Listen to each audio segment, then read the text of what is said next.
I want to welcome you to the Board of Certification's national offices. My name is Denise Vandal, and I am the Executive Director of the BOC.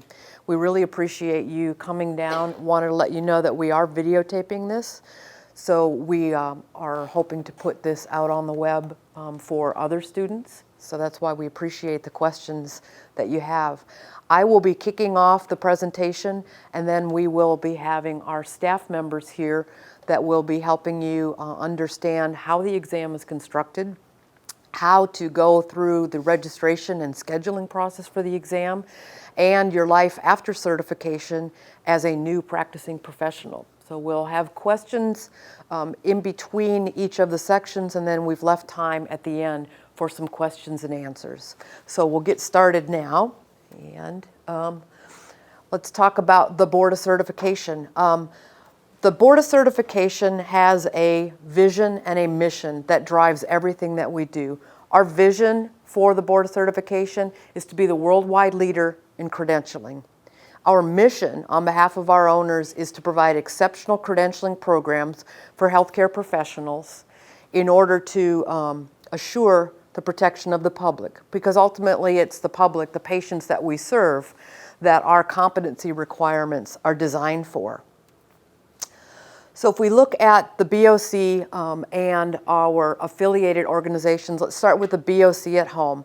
As I've mentioned, my name is Denise Vandal, and I'm the Executive Director. Ann Minton is our Associate Executive Director, and we have a staff of 16 other folks that help us live that vision and mission every day in all of the services that we provide. That is the underpinning of everything that we do.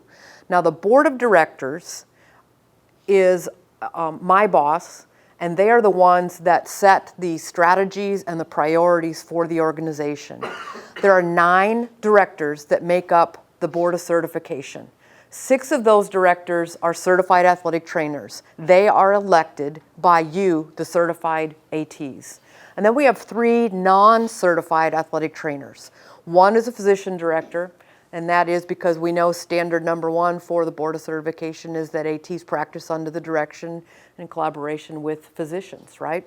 The second is a public member, and that is someone to represent the interests of consumers, of the public, the patients that we serve. The third is what we call an educational corporate director. Another public member, another public director, but this person might represent employers, educators, might represent another area of the public depending upon what's going on in the profession. So those 9 people create the direction that the profession, that the BOC has, and direct us. Okay, so here's just a picture from this summer. The BOC staff on your left, the Board of Directors on your left, and then our BOC staff here in the office. We're really excited to be here in Omaha, in District 5 for the NATA, and be able to have you, UNO students in our home city, able to join us. So this is the group of folks that when you call and you have your questions, are here to answer those questions. There are actually people behind the website, behind the emails that you get, and we like to talk to people more than just get emails and incidents in the online system. We don't work alone. As you know, this is an amazing profession, athletic training, and there are actually 4 major groups that have formed, that have been a part of athletic training forever, and that is what we now call the AT Strategic Alliance. So the Board of Certification, as you can see on the bottom of this diagram, the Board of Certification's primary focus is that of certification and consumer protection. So inside the whole profession of athletic training, each of the 4 organizations then have a specific focus that their organization is working on. Whether it's accreditation in your CADE accredited programs, that's the accreditation standards and making sure that education is of the highest quality possible to prepare you. And then the NATA in terms of advocacy and professional education, And then the NATA Foundation. Some of you may have or will be applying for scholarships. So the NATA Foundation is the group that helps to pull all of those pieces together. We all work together and communicate together, but then inside of our missions and our visions, we each also have specific priorities. So if you haven't already heard about it, you will hear about the Strategic Alliance. And those are the 4 parts that are working for you as AT professionals. I'm going to hand this off now to Chad Keinart. Chad is our exam development manager. He works daily with the examination and our volunteers. So we're going to talk about the exam. What burning questions do people have about the exam? What's going to start there? Just to make sure we cover what you are desiring. So then again, what's your minimum percentile to pass the test? We're going to get to that. Great question. It's not really a percentile. We'll talk about that. Anything other than scoring? I guess what would be your suggestion? I think something that a lot of people get worried about is the actual situation of sitting down to take the test. Sometimes that can be so nerve-wracking that sometimes maybe that affects how you answer your questions. And so I guess what would be your suggestion for people getting ready to take it? I mean, so I'm going to actually use that as my lead-in. Good job. So remember, the exam is 175 item scored exam. It is an entry-level exam. And it's important to understand that it's entry level. Now also remember that good programs can and do teach above entry level. So if you start on the exam, because the exam, we are not trying to trick anybody. We can't trick anybody. For us to maintain our accreditation, we have to be a reliable, valid, and fair exam, and we have measures that we have to hold to. So when I say entry level, it's that and it's that only. If you start thinking in your head, well, it could be X or it could be Y, and if it does this, it could be that, you're dead before you start.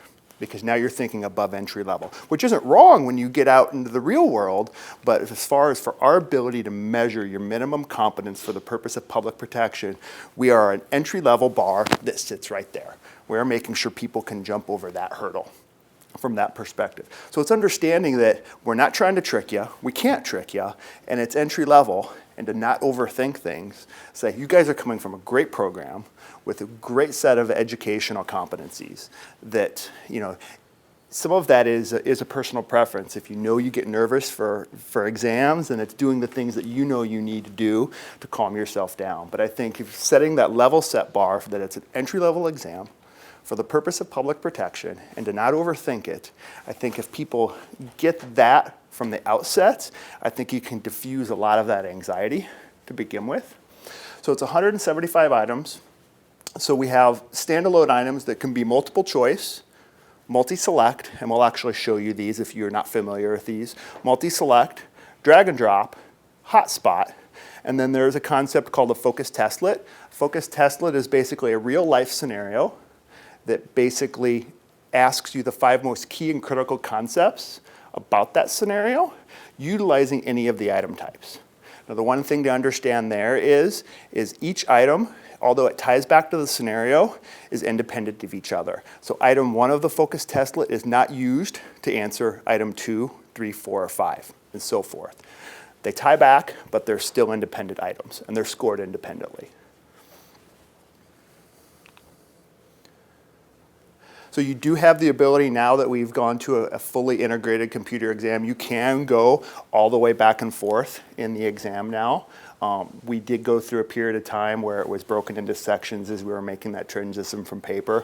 That's fully done with. You can fully go back and forth through all 175 items before you hit submit.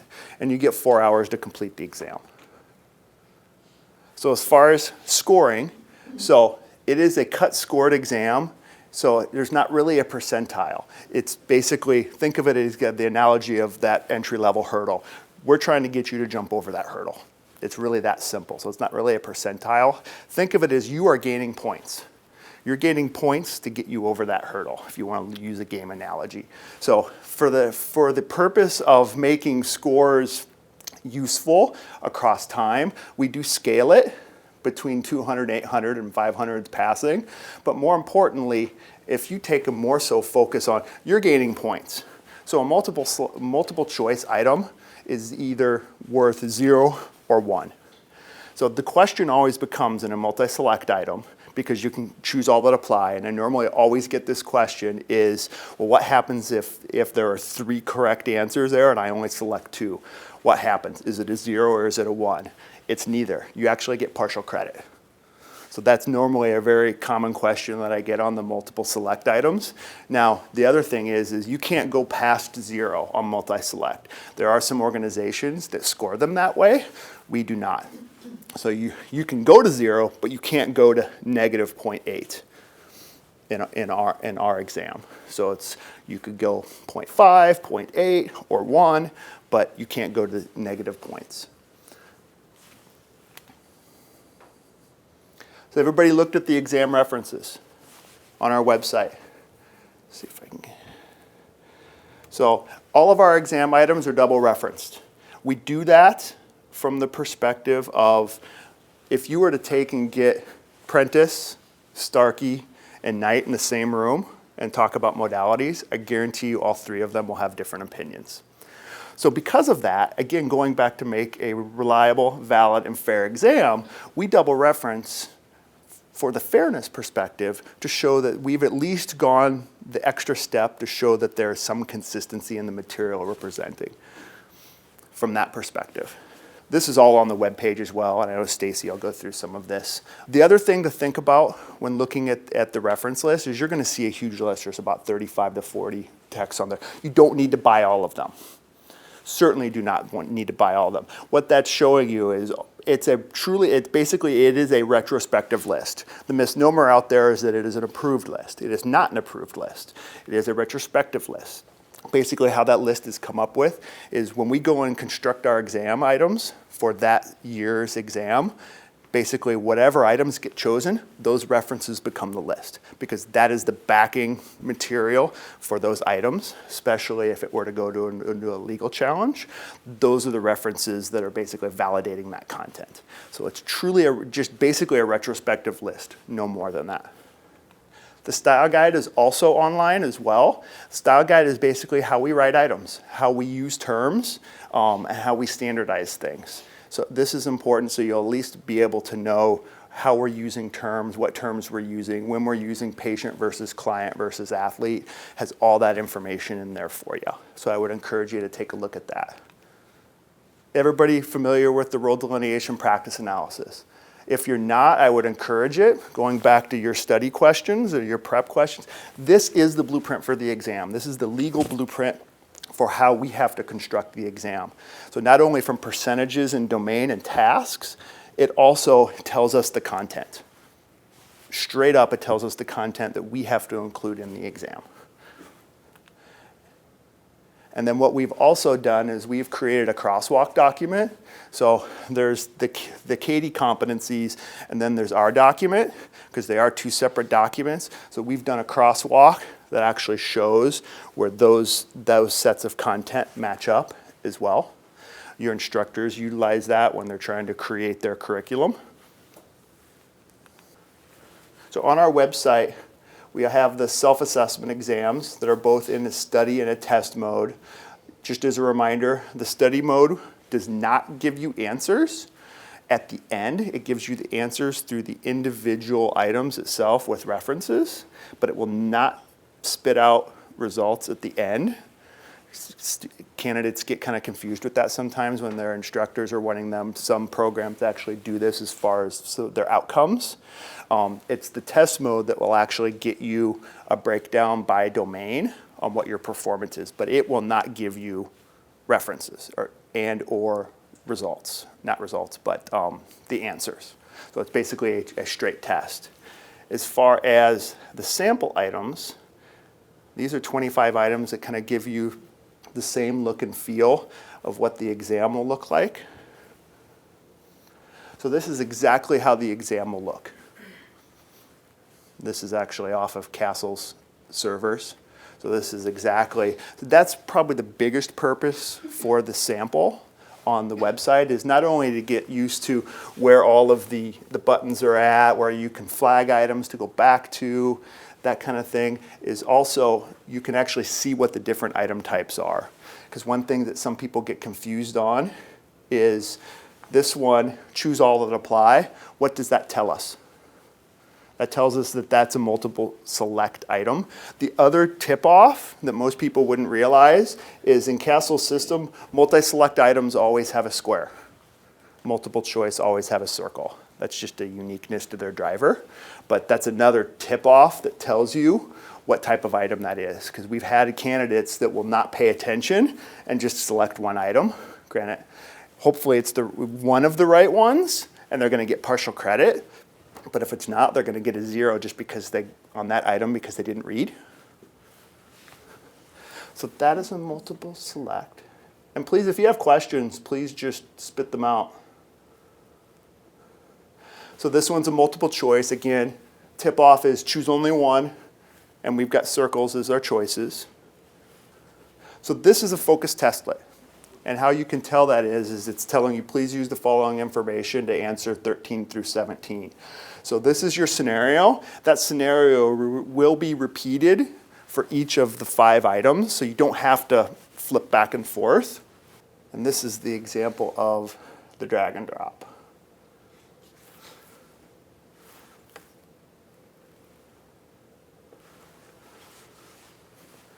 So basically, and one thing to always remember on drag and drops, make sure you read the standard instructions, because drag and drops can be written multiple ways. They can be written to where you will use all of the options, you will use some of the options, or you might be able to repeat the options. So make sure you read the standard instructions carefully to help you with that. That would be my one tip there, is read your standard instructions, especially on drag and drops, because they can be written in multiple ways. And do we have access to the sample? Yep, it's on the web page. Stacy will, when she pulls up the website, you'll be able to see that. And that's where the sample does a great job in that. So you'll just pick this up and drag it wherever, and it snaps in. And you can see that it still stays there. And this one is going to be an example of a hotspot. Basically, look at a hotspot is it's basically asking you to identify a spot on an image, and then you can move that circle around wherever you need to put it from that perspective. So again, the sample gives you access to be able to look and play and see those item types before you actually see them on the exam. All right, that's enough about me. What questions have I not answered? Start here. Across the board, is there a specific section or question that people miss the most? No. We do know that domain 5 is probably the weakest among most people, if that's kind of what you're looking at. But as far as a single item, it's tough to answer that one. Is there any tips to help us? Well, that's where I think the practice analysis comes into play, and is that you can, with your instructors, go through that blueprint and say, all right, I feel good here, I feel good here, I don't feel so good here, this is where I need to study. Because if you there's just so much material, to study everything is tough. So you'll have to basically come down and look to say, well, where do I not feel comfortable within that practice analysis or in that blueprint? Thank you. So I noticed as you were going through the test, at the bottom it said unanswered, answered, and then flag. What is the flag? So you can actually flag an item to basically say, all right, well, I'm a little fuzzy on this one. I want to come back to it later. So by flagging it, it won't let you complete the exam. It'll tell, if you try and finish it, it'll tell you, well, you have 2 items that are flagged that are still incomplete. So you can go back and make sure you don't miss them. And you can also go back to them for people that like to take tests in that manner. Any other questions? We got 5 minutes. I got 5 minutes yet. I'm way under time for once. I am a horrible overthinker. Okay. And other than self-awareness, are there any tips that you have that would make that a lot different for me. Yeah, that's a tough one. Yeah, so her question was she's a self-identified overthinker. So how can she, other than self-awareness, try and tackle that? So my suggestion would be spend time in that practice analysis. That has been not only identified but validated as entry level. Now granted, you can take any of those and construe them well past entry level, but I think the document is when you get down to the knowledge and skill area. Remember, the document's broken up is it starts with domains. There's 5 domains.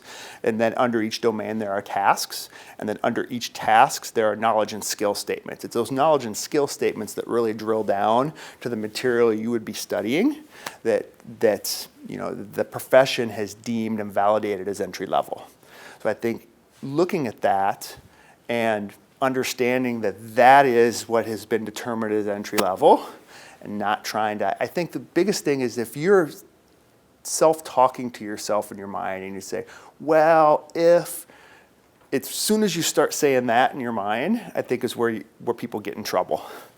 You say, well, if this happened, it would be this, and if that happened, it would be that. That's beyond entry level, in my opinion. Thank you. Any other questions on this side? You guys have been quiet. I'll start here. With the profession moving towards a master's degree and whatnot, so moving basically higher education, Oh. do you think that this would move from an entry level to a higher level test? It would have to be a different test. So this is an entry-level test. Now, over time, because every time we have to redo that practice analysis every 5 to 6 years. So actually, practice analysis 7 will be coming out in a year. You guys will take it on 6. Because 7 won't be active until spring of 17. So with each practice analysis, entry level, and I would assume that as the education requirements creep up, each time we do that, the entry level will creep up. But if you're trying to go something above entry level, that's an entirely different exam. So somebody would have to decide we're gonna test not only entry level, but medium level or high level or whatever at a different level. So I had preceptors that used to say, go get Arnheim's, and that would be the best study guide for you. Are there any specific books or study guides out there that are recommended for the test? We don't, there's stuff out there, we don't endorse it. So as far as the Prentice or the Arnheim book, remember we double reference. There are errors in that book, so we double reference. It would be my best advice there. One more question. I'm getting the 1-minute card. I know you say, you shouldn't go out and get every book, but with your double reference, let's say, you have 3 books, like you said with the modalities ones, and you're reading those 2 books. What if the one guy who's, for that question is reading the 3rd book that you don't need? Is that just... The other check and balance that we have, because that does happen, is we experimentally test all of our items. So when an item comes back, if that scenario exists, it will normally get caught in that experimental testing phase and that the statistics will be all funky from our perspective, and there are measures that we can look at on that. That's another check and balance that we have to be able to, that's kind of the last check and balance to be able to determine, all right, is the content fair? Is the content reliable and valid from that perspective? All right, I am done. I'm gonna pass it on to Stacy. If you have any other questions that come up, I'll stick around till the end and we can answer them. So we are going to talk about the BOC candidate resources. So your best resource as a BOC candidate is obviously the BOC website and specifically the candidates tab. So to take a look and review basically what's on this tab, you're going to find the candidate handbook, exam deadlines, how to apply and register and schedule the exam preparation tools that Chad had gone over, and there's also a lot of other things under here for you.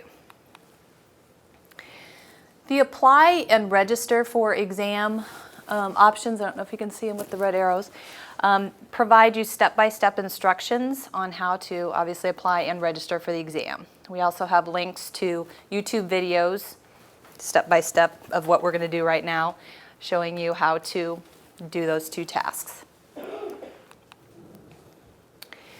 We also have a simple candidate to-do list that's on our website. You can find that under the Apply for Exam section under the Orange Candidates tab. It's also under the Printable Documents tab. This is a great little checklist, maybe to keep in your folder to refer back to. It's going to help you with your questions through applying for the exam, once you pass the exam, and then what you need to do to continue to get certified and through your certification. Okay, so let's talk about when we should start your exam and when you can sit for the exam. Has anybody started their exam application? Perfect, all right. Okay, so the KD, they actually encourage students to create a profile in BOC Central as soon as they're accepted into the program. You are eligible to apply for the exam once you are registered or enrolled in your final semester or quarter prior to graduation. You don't have to have started that semester or quarter. You just have to be registered or enrolled, because at that time, then your program director can approve or endorse your application and say, yes, you are definitely enrolled or registered in that final semester. One of the biggest things candidates need to be aware of are exam deadlines. These are all under the Orange Candidate tab on the BOC website. Each exam window has its own set of deadlines. So you'll notice here, it's got the January, February, 16, March. We have 5 exam windows throughout the year. And then there's also the year at a glance. I would recommend only looking at the window that you want to sit for to avoid confusion. It can get a little busy if you look at 2016 at a glance, unless you're wanting to plan ahead. If you're going into, get another master's or whatever the case may be. So the way the application or exam deadlines work is there is a window when you will apply for the exam, which we'll go over how that process works, when you register for the exam, when you schedule, the actual exam window, and then when we post scores. One question we do get from candidates is, why are there so many windows? The reason we do it this way is because we don't give the exam through BOC. We have a testing vendor, which is Castle. So we have to work with them as far as getting data to them. So that's why there's different windows as far as registering and scheduling. So once you've registered and paid for the exam, we close that window, we get the data together, we send it to Castle, then they send out the email so that you can schedule your site date and time. That's why there's different sections or different time frames when you do that. Okay, so what we want to do now is take a look at how you will create your personal profile in BOC Central. So obviously you start at the BOC website, and you're going to click the little red Go button up there in the top right corner. This will take you to the BOC Central login page. You'll notice here that there's some links, the BOC Central links to help you know how to apply, register, etc. What we want to do to start our application is to click First Time Exam Applicant. That then takes us to a page with the big terms that everybody reads every word of those. You need to scroll through that, and then down at the bottom you're going to click I agree to these terms and want to create a profile. This then takes you to the personal information page. This is where you're going to enter your name, birth date, Social Security, last 4 of your Social Security, address, email, etc. Biggest thing about this page is entering your first and last name. So for example, my first name, a little tip, is actually Anastasia. It's not Stacy. Stacy's not my legal name. It's not on any legal government-issued photo ID. If I would put Stacy Arrington, I would not be admitted to the exam. I have to put Anastasia. Very, very important, because this is the information that will be sent to Castle, who will then create your exam ticket that you will take on exam day and have to present with your government-issued photo ID. If it doesn't match, you're not going to be admitted. You're going to lose your $300 exam fee. Got it? Every year this happens. Somebody puts Johnny or Garcia, and your last name is Garcia Lopez or whatever. Make sure it matches.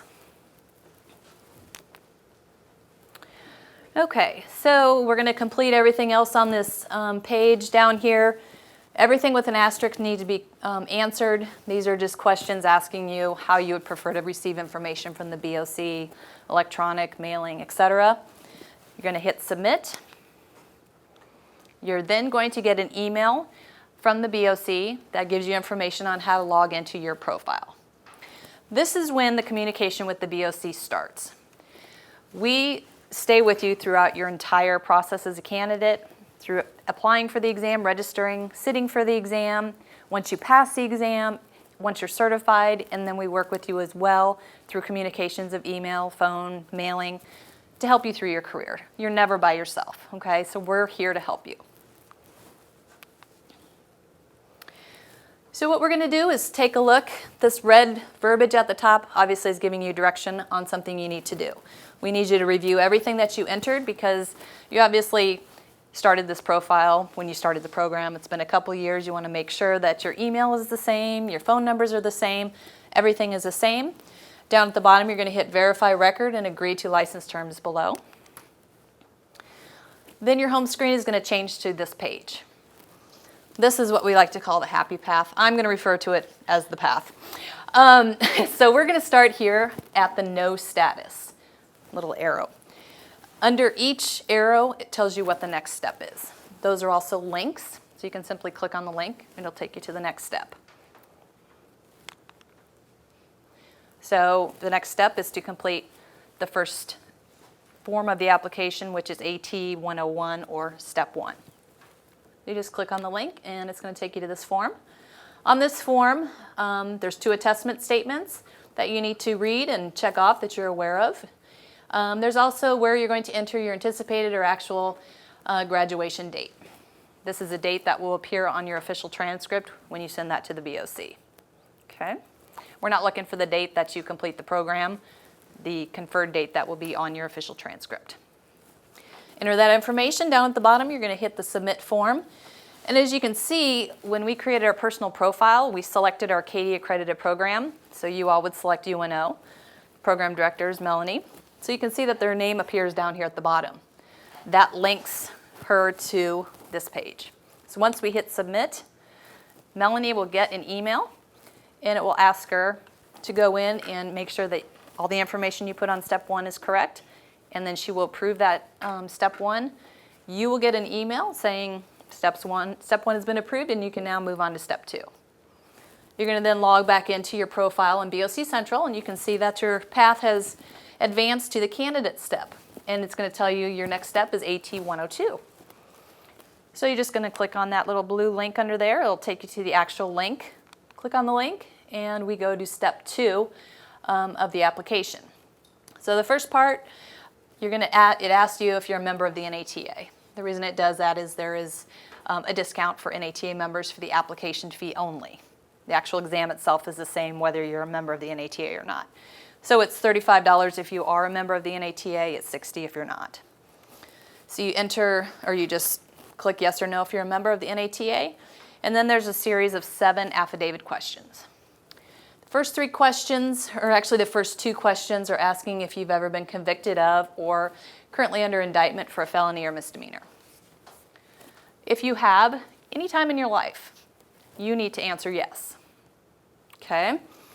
Underneath the question, it's going to tell you what you need to provide to the BOC. If you have questions about what to provide to us, shoot me an email or give us a call, and we'll help you along that path. Biggest thing with this section of the application, if you have a felony or have had a felony or misdemeanor, do your application early, because undoubtedly there's going to be documentation you need to provide to us or maybe an assessment you need to get that may take a little bit longer than you thought. So plan ahead, make sure you're aware of the deadlines, get your application in early. It also asks if you've ever been suspended or expelled from an academic institution. We don't care about high school, we're looking for college, university level. If you have, you just need to show proof of reinstatement, such as a transcript or a letter from the school. Again, plan ahead because you're going to have to send that in to us. Down at the bottom of step 2, ADA accommodations. So if you've ever had accommodations, this is the information here that you need to take a look at. That will give you a link to the actual page telling you exactly, and it takes you to this page here. It tells you exactly what you need to provide to us. So there's a form that you have to fill out, and you put on there what you're requesting as far as accommodations. Typical accommodations are time and a half, double time, private room, reader, writer in some cases. So you fill out that form, and then you'll need to send in supporting documentation. And that supporting documentation cannot be older than 4 years. So as far as supporting documentation, we're looking for a letter from the university that you've received accommodations at the university level on letterhead, or documentation from a qualified professional who has assessed you, and these are the recommended requirements or accommodations for you. Again, plan ahead. You may need to gather some information, so make sure you get your application in early, because these accommodation requests have to be in by the application deadline, which is 5 p.m. Central Time, and that's indicated on the deadlines that we indicated on the website. Okay, the next thing at the bottom of page 2, or the step 2, is emergency cardiac care documentation in your official transcript. These 2 items are not required to have your application approved. However, once you pass the exam, you will need to supply these to the BOC to complete your file for certification. Okay? If you have these and they're current and you've already graduated and have a conferred date on your official transcript, turn them in. Send them in to the BOC. That way, when you pass the exam that first time, get it all done, you're automatically certified because we have everything to complete your file. A lot of candidates wait to see if they pass. Once they pass, then they send everything in. Now, if you haven't graduated, obviously you can't send your transcript. However, if you have, get it into us. Okay, so then that covers everything on step 2. At the bottom, you're going to hit submit form. And then your path is going to change to eligible for exam. Questions so far on this part? I have one. Yes, ma'am. For those of us that are international students, when we're creating our profile, do we put our American address or do we put our address from home? Good question. So the question was for international students, do they put the address of where they reside internationally or their current address? That's up to you. What we do with that address is that's where we mail the exam scores. So I would say wherever you want your exam scores mailed. There's a place for your preferred address and an alternate address. So you could actually put 2. The preferred address is where we're going to mail your exam scores. Yes, sir. For international students, some of them doesn't have a social security number, and there was a required session for the social security number for creating the file. So what should we do for that? Great question. Question was, if you're, again, an international student and you don't have a social security number, what do you put? We only asked for the last 4 digits, so if you're an international student without a social security number, 4 zeros. Takes care of it. Anybody else? Okay, so we're going to go ahead and move on. So we're going to pretend that the registration window is now open, so we want to register for the exam. So we log back into our profile in BOC Central. You can either click the little link here to get to the registration form, or you can click Apply Register for the BOC exam. Either one will get you to the registration form. So you go to the form, you register. It's a pretty simple form. You just click that you're registering. You can only register for the upcoming window. You can't register for a window, 3 or 4 months down the road. Only the upcoming window. So you register, pay the $300 fee. You get an email that says that you're registered. And then within 3 to 7 business days from the last day of the registration window, not 3 to 7 business days from when you register, 3 to 7 business days after the last day of the registration window, you will receive an email from Castle Worldwide. This email will have instructions on how to schedule your site date and time. It includes a link, a username and password to log into their system to schedule your site date and time. So once you're registered, your path moves to the registered arrow there, and it tells you what the next steps are. Obviously, schedule exam, take exam, and then wait for results. Okay, so we've applied for the exam, we've registered, we've scheduled, we've followed Chad's recommendations through studying for the exam. We sat for the exam. Now what do? We wait for our exam results to be posted. Those are posted 2 to 4 weeks from the last day of the exam window. Exams are not scored until the entire window is closed and everyone has sat for the exam. Okay? So if you sit for the first day of the exam window, you're going to have to wait a little bit longer because it's 2 to 4 weeks from the last day. Once the results are posted, they were actually posted yesterday for October. It's mass hysteria here because everybody gets an email saying the results are posted, then nobody reads the email, they just say, yay, they're posted, and they go in and see if they passed or failed. So your profile is not going to say pass or fail. This is what your profile is going to look like. If you were unsuccessful on the exam, which I'm sure everybody's going to pass here on the first time, unfortunately for the few people that don't pass, they're going to go back to eligible for exam. This means they can register again when the next registration window opens. If you pass the exam, haven't yet graduated, haven't sent in your ECC or your transcript to us, it's going to say eligible for certification. And under here, it's going to tell you what you need to submit, your ECC and your transcript. Everybody here is going to pass and get certified right away, so it's going to say certified. This is what we're going for here, or this one, okay? So if you see one of those two things, you're golden, okay? Now, it's a lot to remember, so when you get that email, when you first see it and it says the results are posted, I know you're not going to read it, but then you're going to look at this and say, oh, what do I do? Go back to that email. It's going to explain exactly what each status means. It's also going to tell you where to send in your ECC card, what it has to have on it. Your transcript has to be mailed to us. It's going to have an address, all that information, okay? All right, so couple other resources that are on the website. Chad covered most of them, but the biggest thing here is the candidate handbook. It's under the orange candidate tab. You want to make sure you review that. You're familiar with the policies and procedures of the BOC. Don't expect you to memorize it, but be familiar with it. There is an affidavit statement that says that you have read it and you agree to abide by all the policies and procedures within it.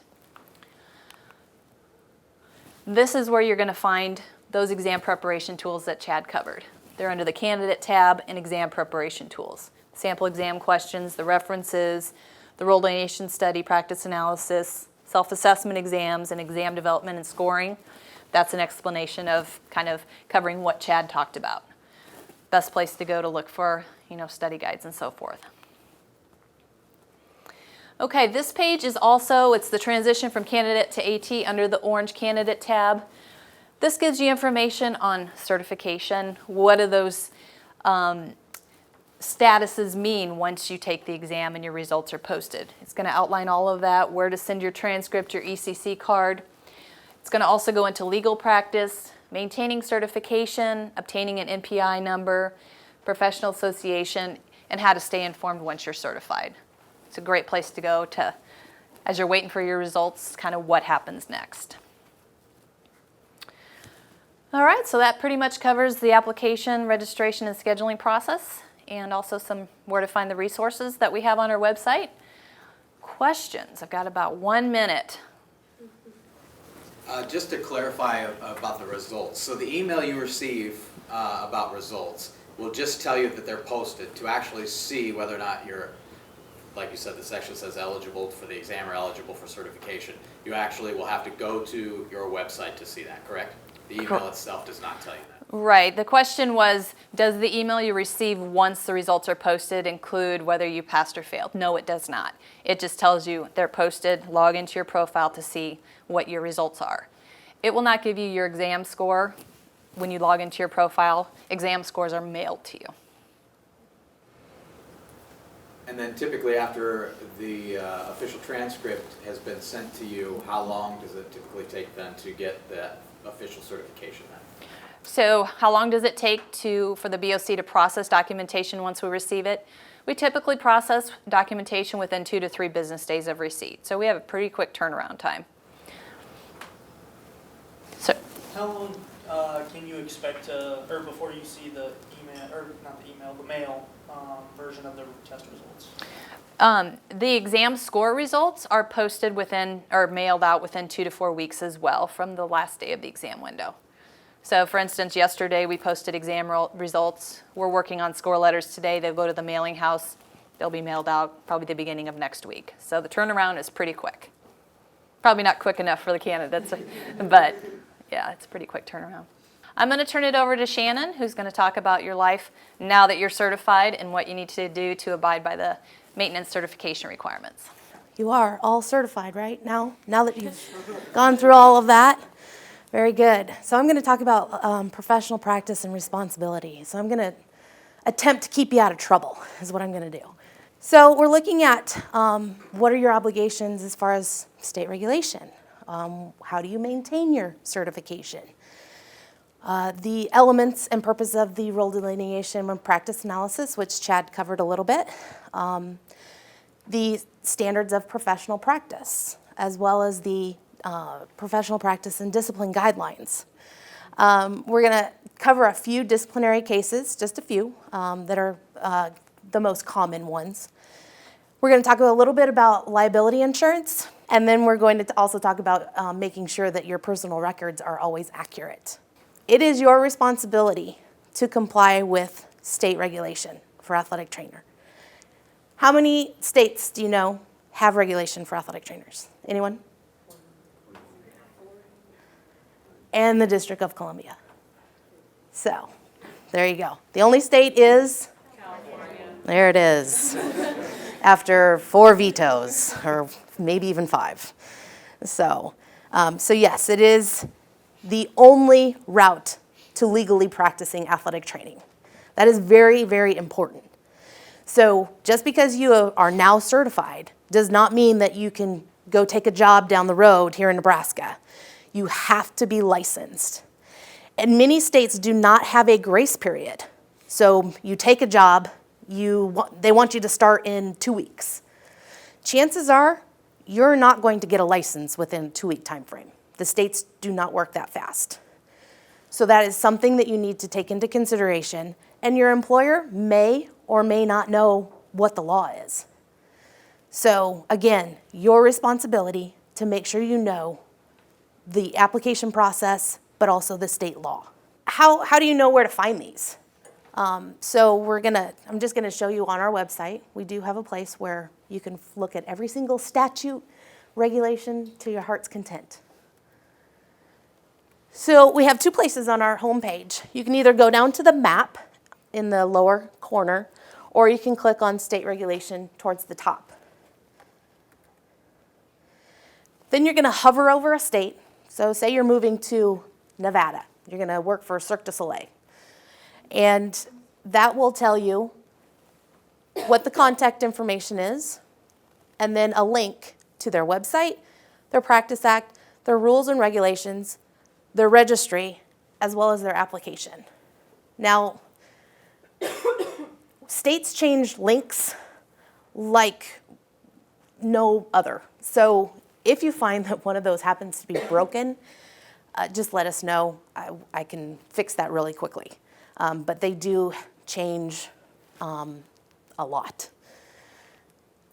So it's also your responsibility to know how to read a Practice Act.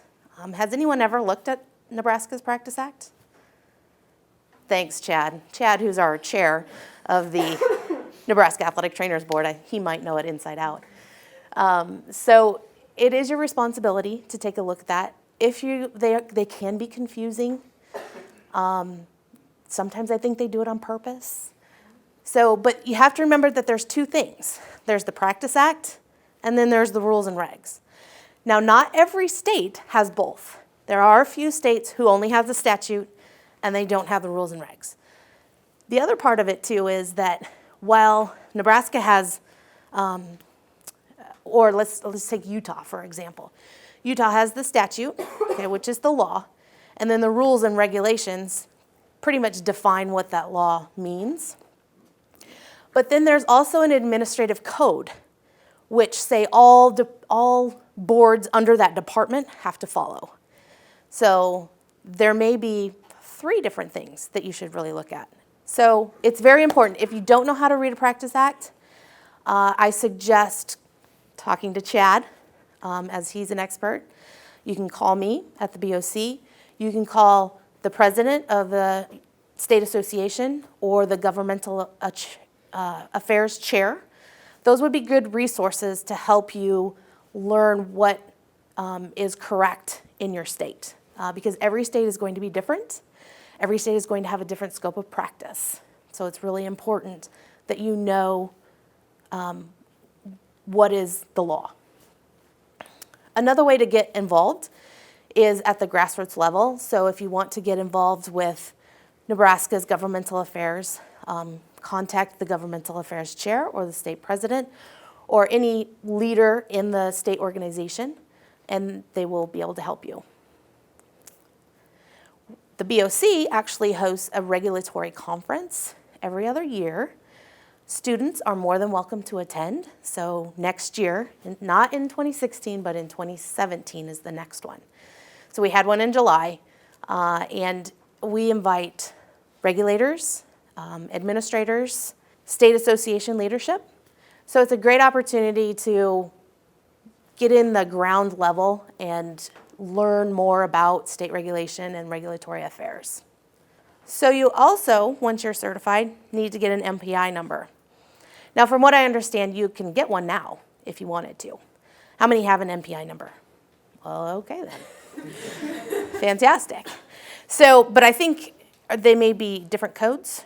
Is that correct? Or yes? Yeah. So once you're certified, you need to go back in and change the codes. It's relatively easy to do. And the reason for it is that in order for them to use an electronic health record, you have to have an MPI number so they know who the provider was that actually did the service. So it's really, really important because you all want to be recognized as healthcare providers, right? Because that's what we are, okay? Athletic trainers are healthcare providers. Don't let anyone tell you differently. So the MPI number is really important to get.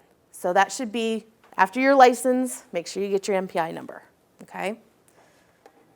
So now that you're certified, how do you maintain that certification, okay? There are a few things. You have to comply with the standards of professional practice, which I will go into a little bit further here in a minute. But that is a requirement. That is not an option. There are some standards and there are some codes that you need to comply with. There are also the emergency cardiac care. So you're familiar with that. You had to have it to get certified. Now you have to have it it has to be consistently maintained throughout your certification. We also have fees. You have to pay a fee every year in order to maintain your certification. It's a pretty minimal fee at this juncture. It's $50 a year. Unless you're a member of the NATA, and then it's $34. And you pay it actually through the NATA. And then of course, we have continuing education.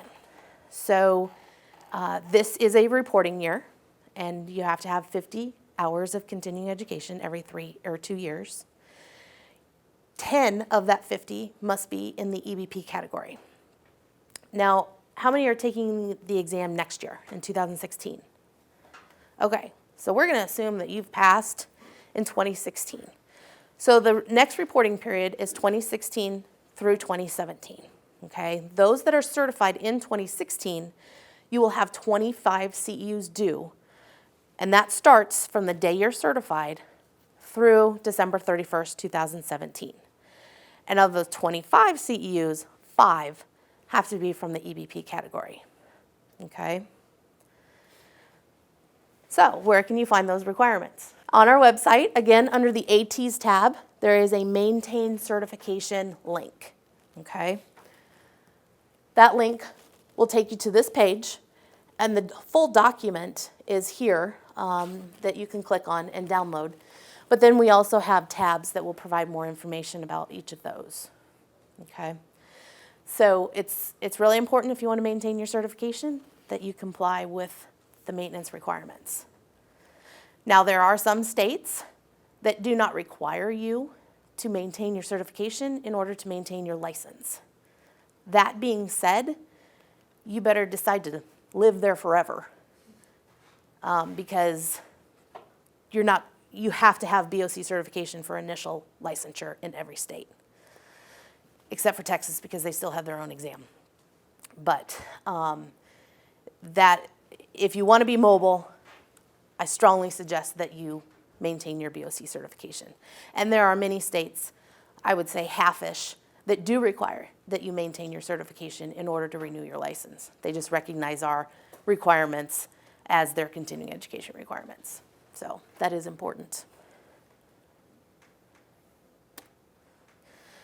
Okay, so as Chad described, the role delineation study and practice analysis, which hopefully you're familiar with or will be soon. It is the blueprint for the exam, but it also, once you're certified, all of your continuing education has to fall within the domains. So there's the 5 domains within the practice analysis. So your continuing education has to fall within that.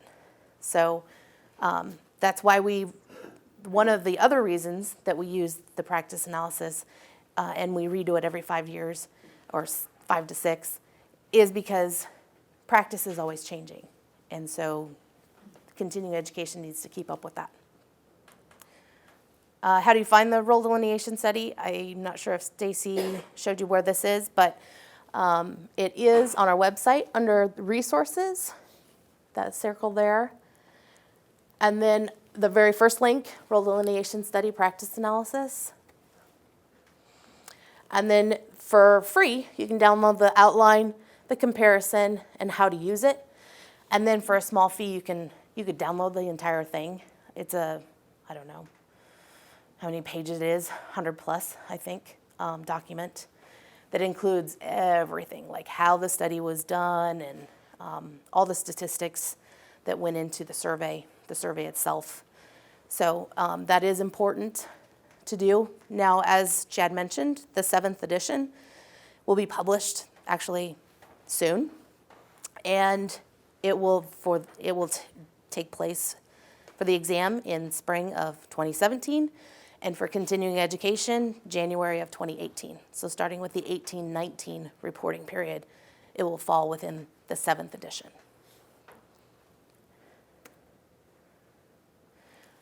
So as I had mentioned, the standards of professional practice, it does establish the essential practice elements for ATs, and includes 2 sections, the practice standards and the code of professional responsibility. And compliance is not an option. You have to comply within these terms. So what are they for? The practice standards themselves, they are intended to assist the public in understanding what to expect from an athletic trainer. They are used to evaluate quality of patient care and in understanding the duties and obligations imposed by the fact that you hold the ATC credential, okay? What they are not intended to do is prescribe services. They're not a step-by-step cookbook for you on how to practice, okay? Then there's the code of professional responsibility. And this is where most of our disciplinary actions come from, is the standards in the code of professional responsibility. And so it basically states that all athletic trainers, as well as candidates, so even as a candidate, you're required to comply with the standards of practice. You're responsible in how you have athletic training services. And this is where we can take disciplinary action. And most commonly, like I said, are within these codes. That takes us to the discipline guidelines and procedures. So say we do think that you violate one of those codes.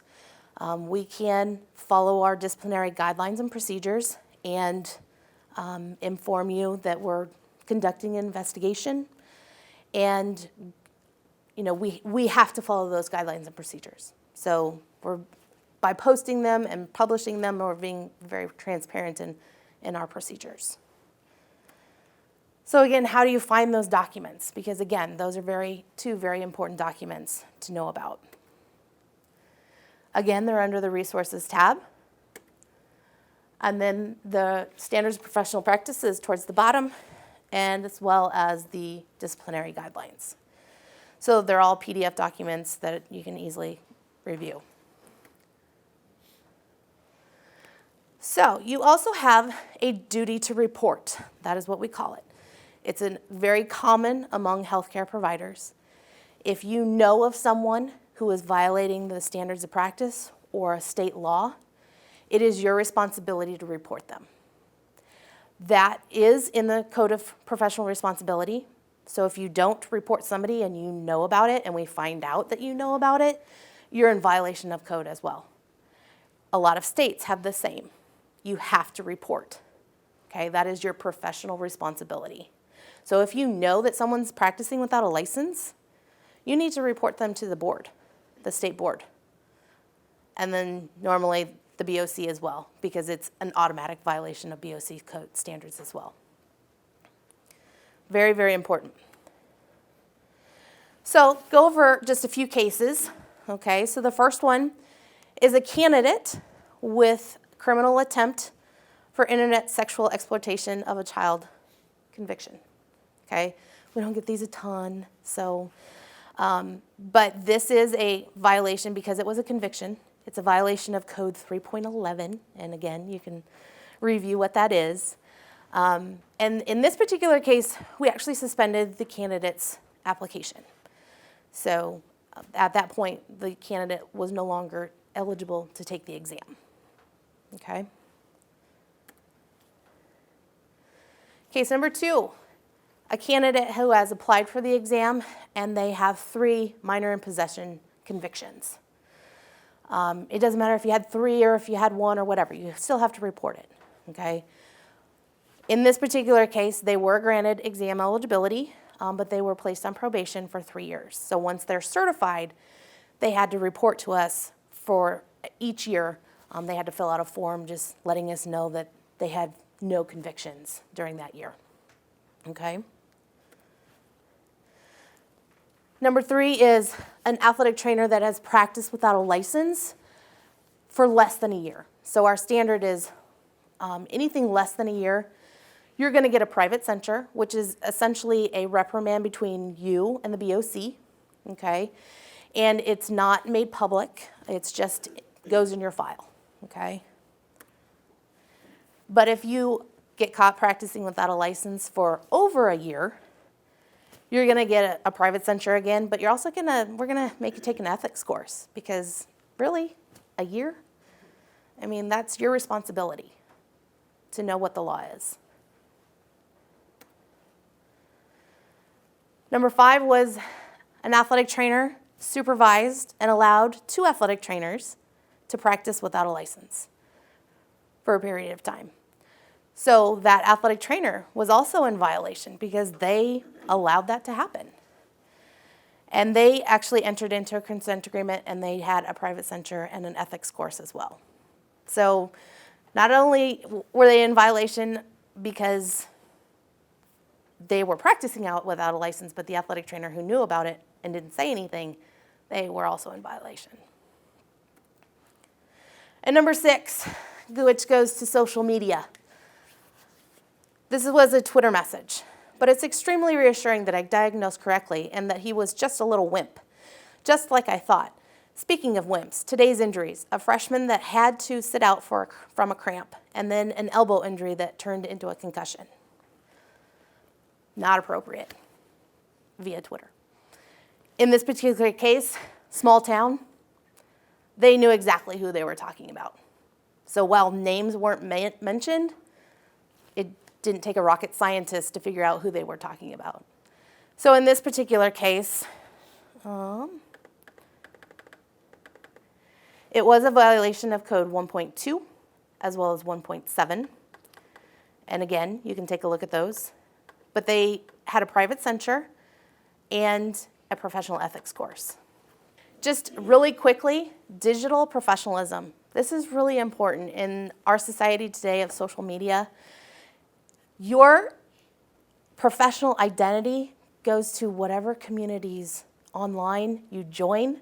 So whether that's Facebook or Twitter or Instagram, any of those, it's out there for anybody to see.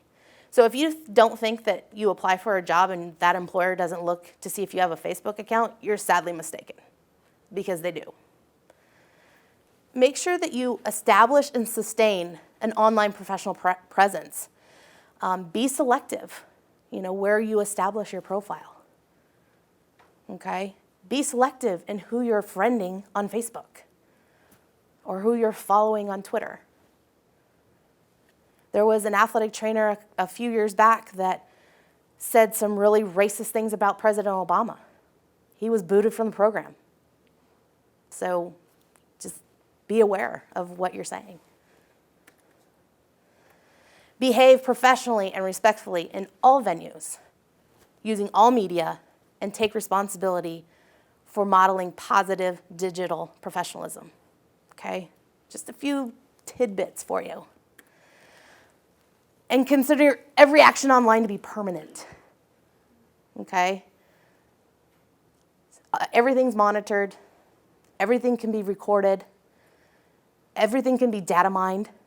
So just keep that in mind. Okay, going back to liability insurance. So yes, you need to have it. It's also in the Code of Professional Responsibility. Okay, so keep that in mind once you start practicing. You definitely need that. The NATA can help you out with that. I know that they have some vendors, but also you can just ask, your mentor or other leaders in the athletic training profession. Okay, not an option, it's a requirement. And you got to read the fine print. There have been cases where employers say that you're covered under their insurance, but really they're not. So, and you're the only one looking out for you. Just keep that in mind too. Your personal information, this is important. If we can't find you, we can't help you. So make sure that you keep your contact information up to date on your BOC Central profile. I don't know how many cases we have where we can't find the person and we end up having to suspend them because we can't find them. So it's really important that we have your contact information. We have lots and lots of resources on professional responsibility on our website. And I believe this is under the Educators tab as well. But we have some presentations, some modules about ethical responsibility, professional practice, and I really encourage you to take a look at that.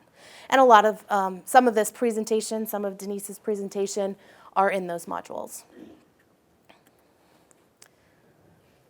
Are there any questions?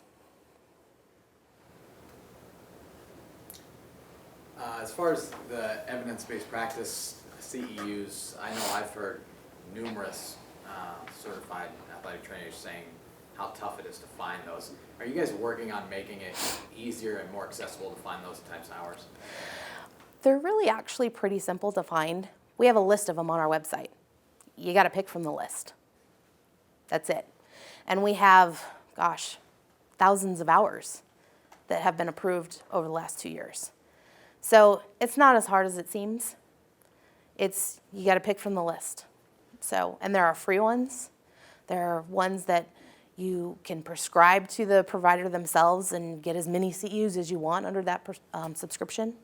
So lots of different ways to skin that cat. And if you have any questions, don't hesitate to ask. Yes? What happens if you do fall short of the 50, say you only got 45? Is there a grace period to make it up, or are you just automatically in trouble? Right, so let's take this reporting period example. So the deadline is December 31st, okay? You will go expired January 1st if you have not submitted your CEUs and done all the things you needed to do. We will give you a reactivation period of 2 months, which is really simple. You pay a fee and you do whatever it is that's missing, whether that's CEUs or pay the fees that were required, okay? So by February 29th, if you've done that, great. You're automatically, if you do that anytime between January 1st and February 29th this year or next year, you'll automatically go back to certified. If you wait until March 1st, okay, you have to go through the reinstatement process, which is a little bit more lengthier and a little bit more expensive. So, word to the wise, don't let that happen. So then it would be, it would be a benefit if we go work overseas, just maintain everything even though we are out of the country? Even though you're out of the country, so let's say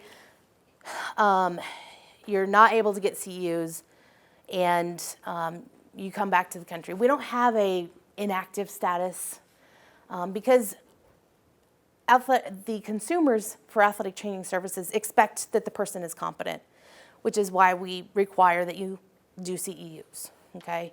So you either have to show us in the reinstatement process that you've done the CEUs, or you can take the exam again. Now that sounds brutal, but it's not as bad as it sounds. The pass rate for reinstatements taking the exam is pretty high. So, and some of those have been out, gosh, 5 years, 10 years. So now they may have been practicing a different profession or, but still in healthcare, that's helpful. If you have done nothing for 15 years, it may be a challenge. So. Is there a standard process you would like us to go through if someone we were practicing with didn't have a license, or say they were portraying inappropriate behavior on social media? Is there like a standard process we go through that? We have an online complaint form, which is on our website under the public tab. Anyone can file a complaint. And then most states have a process of how to file a complaint as well. And that you can find on their websites. Yes? You said it goes against code to practice without a license, so how does that work in places that don't have licensure? You're not violating a code. So if you're in California and you're practicing without the license, well, they don't have one, so you're not violating anything. Anyone else? Yes? What if you have a lapse in your emergency cardiac card? Okay, good question, because we get that a lot. We get it that sometimes, you forget that your ECC card is expired or a class was canceled, So if you have a short lapse in your ECC, that's okay. If it's beyond 9 months, you're probably going to get a consent agreement for a private center. So, just try to keep on top of it. But we totally get that, that happens on occasion.